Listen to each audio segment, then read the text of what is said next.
Hi, I'm Ben Secret, and today we're going to be looking at one of Photoshop CS6's new filters, the Tilt Shift Blur. And the Tilt Shift effect is a sort of gradiented blur, and this has become popular recently for creating those fake miniature photography images. And it does this by simulating the effect of having a very shallow depth of field somewhere in the middle of the image, an effect you'd normally only be able to achieve if you were shooting something on a very small scale. So first up, we're going to duplicate our image with Command-J from a Mac or Control-J from a PC. And you can use any kind of image for this effect, but the best tend to be landscape or architectural shots, shot from quite a distance with a fairly normal to long focal length on the lens, so not too much perspective. And now with our top layer selected, we can go to Photoshop's filter menu and go to Blur and select Tilt Shift.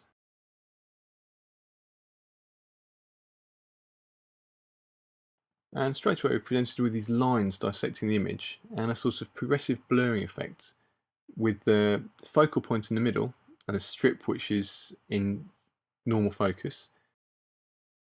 And we can rotate this in focus strip.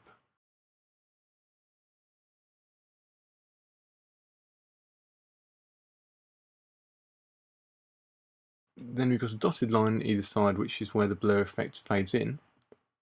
And then beyond that we've got a strip at the top and bottom which is full on blur. And I'm just going to turn our blur radius up to 21 pixels.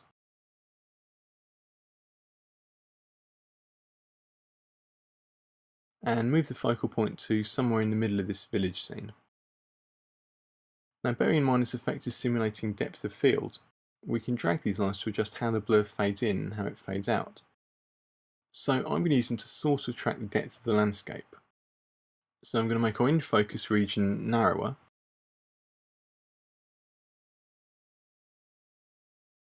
Then I'm going to have it so the blur effect at the top fades in through this flat patch of land.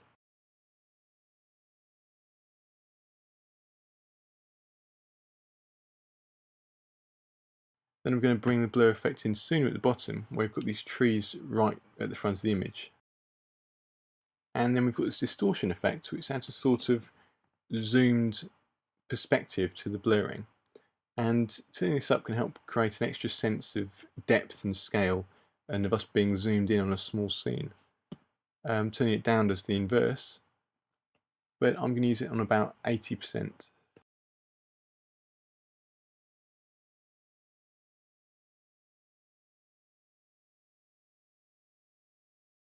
And now we can OK that.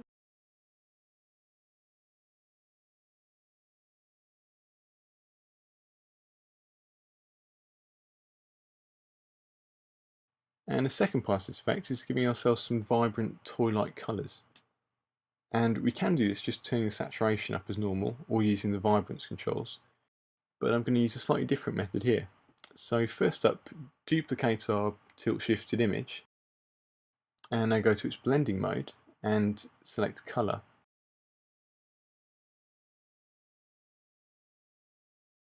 And now we're going to add a curves adjustment layer, but we can actually use almost any adjustment layer here. And we're going to attach it to our top layer as a clipping mask. And you can do this by clicking in between the curves layer and the image layer. And now we're going to set our curves layers blending mode to overlay. And you can see straight away it's giving us much more vibrant colours. And what it's actually doing is creating the same colour effect we'd get from overlaying a copy of our image on top of itself, but without all the luminosity effects. And this really looks quite different from regular saturation. And we can control the strength using the opacity slider. And I'm just going to use it on about 80.